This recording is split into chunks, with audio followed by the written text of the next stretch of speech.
Yeah, so after the fake Diesel deal, I was actually back working. I was always on a contract with WWE from 1995 when I signed that developmental deal. Throughout the Isaac Yankem and then the fake Diesel and then finally Kane. So I was back working with Lawler, and I was under a mask because they didn't want anyone to know that this was the Isaac Yankem and the fake Diesel guy. And the Kane thing came about when Vader got arrested in Kuwait. That had the deal where Leon had roughed up the talk show host and had literally gotten arrested in a Kuwaiti jail. And they needed someone to work with Mark. And so the thought was, okay, we'll just hotshot this deal. And we need an angle, we need someone. Well, Glenn can do it. He's a big guy. He matches up physically with Taker.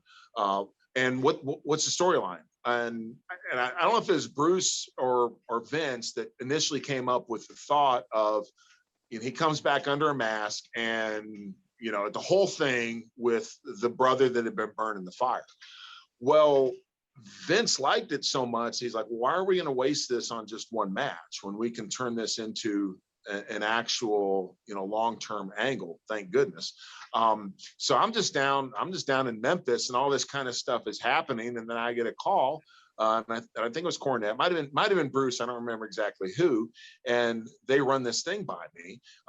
Hey, you're going to be working with Mark, this character. Initially, the character was called Inferno, and that was kind of my contribution to it, along with Bruce. Bruce had always liked the name Kane, and I thought that Inferno just sounded very comic book character-ish for where we were going with this. So we suggested the name Kane, which not only, Undertaker, when he initially came in, was Kane the Undertaker.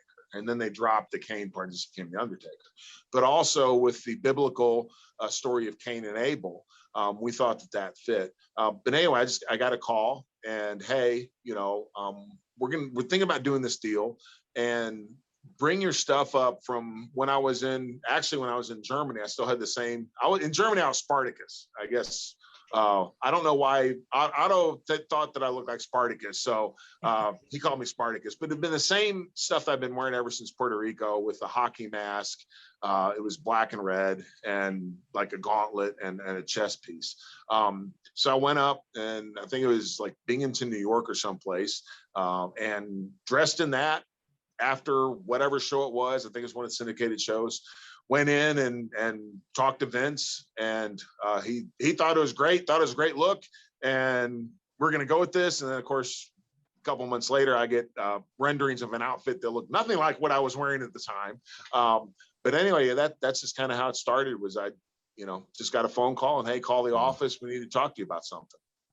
And then did you know the date that you were going to debut at that point? Did they already say that, hey, this is the pay-per-view that you're going to debut? And no, how big of the match you're debuting in? Yeah, no, I don't think any of that was really thought of that far ahead. They started planting seeds by having Paul Bearer talk about Kane. And I do know, at least Cornette's told me this, and Bruce will probably tell you the same thing, that the Hell in the Cell structure was built for that debut. That's really where it came from. They wanted a steel cage that no one, because Taker with Shawn and no outside interference, they wanted this structure that looked impenetrable, that no one could get in, and that was the idea. But initially, no, I didn't know quite when any of that was going to happen. It's like a lot of stuff WWE does. It's a great concept, and then it got fleshed out and filled in as the storyline proceeded.